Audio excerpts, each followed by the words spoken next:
Welcome to the Midlife Reinvention podcast. I'm your host, Kavita, and the founder of Power Purpose Play, a global community of women in midlife. I'm here to tell you that it's your time now to rediscover what has always been inside of you and bring that out into the world. If you're wondering what's next, but don't know quite what that is, or if you feel a twinge in your heart telling you that you have so much more to do and so much more to offer, you're in the right place. Ask yourself, if not now, when? Do you want to leave your job, start your own business, take control of your health, reignite the passion in your marriage, write that book, or at least that first chapter? Transitions like this can be daunting, but through listening to my story and interviews with incredible women every week, I hope to inspire you to take action. I rediscovered myself after the age of 50, and I know you can too. It's my time now to help you do just that. I'm so excited you're here. Let's dive in. Hi, my dear friend, and welcome to this episode of the Midlife Reinvention podcast. I hope you're doing well. I am super excited to share with you some changes that are coming up to this podcast and to the focus of my business and coaching. These are all a result of feedback I have received from you and from my clients. And this is all with the goal to serve you better. You've spoken and I've heard. Don't worry, this podcast is not going anywhere. It's only going to be more alive and well and flourish even more. Stay tuned to hear about all these changes on the next episode, which will air on March 6th. But for today, I had on my mind to talk about our relationships in our lives and what I think is the most important relationship we have and that which we should cultivate. This weekend, we celebrated Family Day here in Canada, which is a holiday meant to be spent with our dearest family and friends, and it is a time for reflection and love. If you think about your life, who are you surrounded by that bring you joy? It's so important to reflect on those people and be grateful for them because it's often becomes easy to take them for granted, for example. You may be wondering, why am I talking about this when I am a career and life transitions coach? I think it's so important because we don't live our lives in isolation. If we're not satisfied with our relationships, whether they're intimate or social relationships, how can we expect to be happy in other areas of our life? For example, in our career, our work life, or in our health and wellness. This is the approach I take when I first start with my clients. Let's take a look at your overall satisfaction in different areas of your life and evaluate them. Which areas do you need to strengthen? What are the main relationships which comprise our life, especially as women in our midlife? These generally are, firstly, our romantic relationships, our children, if we have them, our parents, our friends, and our coworkers. If there's an imbalance or problem in any one of these relationships, then it can affect so many other aspects of our lives. Many of you know that I have a huge family. Between my husband and I, we have 9 nieces and nephews, and they are now having their own kids, and our families are growing beautifully each year. So there's that. And I joked with somebody recently that it's so hard to keep up with all the celebrations in our lives, but I wouldn't give it up for the world. Then there are romantic relationships. And I'm blessed to have a beautiful marriage with an amazing man, and we will be celebrating our 30th year this year. Ups and downs for sure, but mostly he is my biggest cheerleader, and we go through the challenges together. Then there are our kids. So many changes as we grow and our children grow, and we try to hold on to them like we did when they were kids, but realize that soon enough that we have to let them go and let them flourish and make their own mistakes and come back to us when they need us.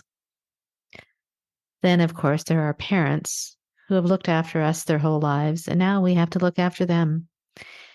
Many of you know my mom recently had a stroke, and the last few months have been consumed making sure she is back on her feet. I'm happy to report she is doing so much better. We become caregivers of our parents at this stage, which can also affect our own well-being if we are not careful. Then there are our friends. The friends that we have now are most certainly not the same ones we had when we were growing up. I am lucky to have friends from my childhood still, and those will always remain. But we must constantly evaluate those friends in our lives right now. Are we growing as individuals when we are around them? Do they lift us up rather than putting us down? As we go through transitions in our life, do they support these transitions or question you and make you doubt yourself? We put enough doubt in our own minds. We don't need others around us to do the same. Those are friends you can gently let go of, I would suggest. The reason that this topic's on my mind today is because so many of my clients are affected by the relationships around them. They let the judgment, responsibilities, worry, and conflict get in the way of their healthy relationships. There can be a lot of baggage with parents, for example. A recent client of mine shared how her mother still, to this day, makes her feel guilty about things she has done, and she feels like a little child all over again. I have found and I teach that the best way to maximize the relationships in our lives is to evaluate them honestly and open up the lines of communication honestly. Tell the other person how much you really love them and how much they really mean to you, but also how he or she is making you feel. When you approach a situation from a place of love, constructive solutions to problems can only follow. There was a famous decade-long study done by Harvard researchers, which I was recently reminded of by my good friend Anissa Buckley, who is the founder of Be Untethered, which is a wonderful personalized menopause diet and fitness lifestyle solution, who I actually also had on my podcast not too long ago. So thanks, Anissa, for reminding me about the study. So in the study, starting in 1938, Harvard researchers embarked to find out this question, and that what makes us happy in life. The researchers gathered health records from 724 participants from all over the world and asked detailed questions about their lives at 2-year intervals. Contrary to what you might think, it's not career achievement, money, exercise, or a healthy diet. The most consistent finding they learned through 85 years of study is positive relationships keep us happier, healthier, and help us live longer. Period. They talk about the concept of social fitness. Much like a living system, our social life needs exercise. They go on to say that social fitness requires taking stock of our relationships and being honest with ourselves about what we're devoting our time and whether we are tending to the connections that help us thrive. The authors go on to suggest that there are 7 keystones of support that are fundamental to our relationships, and I'll state them out here. These include, for example, number 1, safety and security. Who would you call if you woke up scared in the middle of the night? 2, learning and growth. Who encourages you to try new things, to take chances, or to pursue your life's goals? 3, emotional closeness and confiding. Who knows everything or most things about you? 4, identity affirmation and shared experiences. Is there someone in your life who has shared many experiences with you and who helps you strengthen your sense of who you are? 5, romantic intimacy. Do you feel satisfied with the amount of romantic intimacy in your life?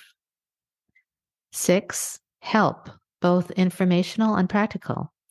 Who do you turn to if you need some expertise or help solving a practical problem? And 7, fun and relaxation.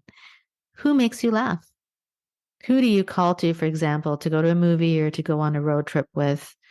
Who makes you feel connected and at ease? So there's also a fun exercise, which I will include in the show notes from the study, where you can evaluate your relationships using these 7 keystones.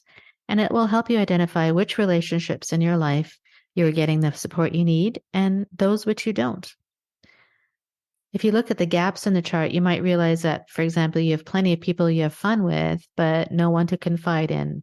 Or maybe you only have one person you can go to for help, or that person you take for granted actually makes you feel safe and secure. But I'd like to go one step further, however, and suggest that while outside relationships are, of course, vital as we are social beings, I truly believe that the most important relationship that we need to grow and cultivate is the relationship with ourselves. To what extent do you agree with this statement? I'd love to hear. If we're not happy with ourselves first, it really becomes difficult to be happy in other aspects of our lives, whether that be in our relationships with others, in our work, with our health, etc. Essentially, if we love ourselves first, the rest will follow. The basis of my training is that if we understand who we really are, we can then figure out what we really want and then how to get there. When we have a positive relationship with ourselves, we become more self-aware. We know our strengths, weaknesses, values, and goals. This self-awareness helps us make better decisions and live a more fulfilling life. When we accept ourselves for who we are, we become more confident and resilient. We are less likely to be affected by the opinions and judgments of others, and we can focus on our own growth and development. And when we prioritize our own well-being, we are better able, in fact, able to take care of others. We are more patient and more compassionate and understanding when we are well rested, well fed, and emotionally stable. When we have a healthy relationship with ourselves, we are better able to set boundaries with others. We know what we need and what we will tolerate, and we are able to communicate this effectively. And when we are true to ourselves, we attract people who accept and appreciate us for who we are. We are able to build genuine connections based on mutual respect and understanding. So overall, the relationship we have with ourselves sets the tone for all the other relationships in our lives. By prioritizing our own well-being and developing a positive self-image, we're able to create healthy, fulfilling relationships with others. It's not always easy to do, but I challenge you to ask yourself, how is your relationship with yourself? Are you happy with yourself? Are you being true to who you really are? And are you giving yourself time and space for self-care and for play? I hope this offers you some food for thought as you think about what you might be contemplating to do in the next stage of your life. If you are at a transition in your career or relationships or health, ask yourself first, how am I really doing? If you need support along the way and a process to help you find the answers, reach out to me. As always, my mission is to guide you to realize your true purpose and potential, and to make this next chapter in your life the best chapter ever. If any of this resonated with you and you'd like to learn more about my coaching program called It's My Time Now, reach out to me. My links are in the show notes, and I'm happy to provide a complimentary initial consultation to get you on your path. You can book a free 45-minute call with me through the links in the show notes. Remember to stay tuned for my upcoming exciting announcement coming up in a few weeks. And until then, stay well and stay safe.